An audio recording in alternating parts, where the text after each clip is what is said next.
ప్రపంచ ఆర్థిక వ్యవస్థలో ఇప్పుడు అందరి దృష్టి భారత్ వైపు మళ్లింది.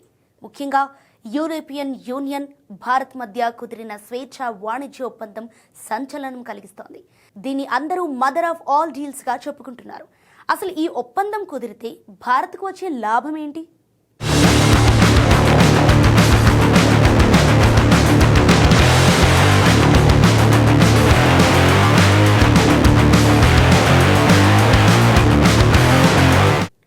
అమెరికా తర్వాత భారత్కు రెండో అతిపెద్ద వాణిజ్య భాగస్వామి యూరోపియన్ యూనియన్.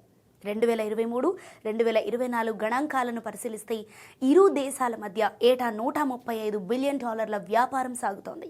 ఇందులో భారత్ ఎగుమతులు $76 బిలియన్ కాగా దిగుమతులు $59 బిలియన్.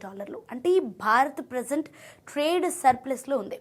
భారత్ నుంచి పెట్రోలియం ఉత్పత్తులు, దుస్తులు, ఫార్మా, కెమికల్స్ ఎగుమతి అవుతున్నాయి.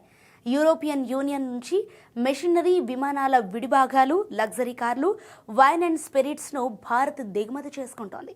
అయితే ఈ ఒప్పందం అంత ఈజీగా తేరదని చాలామంది భావించారు.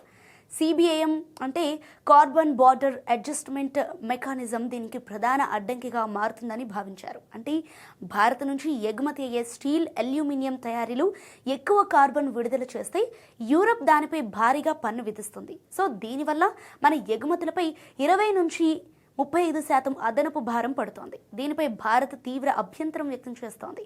అటు యూరప్ దేశాలు కూడా లగ్జరీ కార్లపై భారత్ విధిస్తున్న 60-100% దిగుమతి సుంకాలను తగ్గించాలని పట్టుబడుతున్నాయి.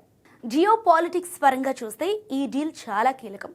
చైనాపై ఆధారపడటాన్ని తగ్గించుకోవాలని China+1 వ్యూహంలో భారత్ను కీలక భాగస్వామిగా యూరప్ గుర్తిస్తోంది. ఈ ఒప్పందం అమల్లోకి వస్తే భారత జీడీపీలో అదనంగా 1.6% వృద్ధి నమోదవుతుందని అంచనా. ముఖ్యంగా టెక్స్టైల్స్, ఫుట్వేర్ రంగాల్లో లక్షలాది మందికి ఉపాధి లభించే అవకాశం కూడా ఉంది.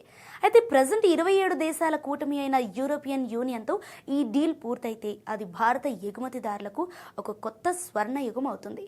ప్రపంచ మార్కెట్లో మేడ్ ఇన్ ఇండియా ఉత్పత్తుల హవా మరింత పెరుగుతోంది.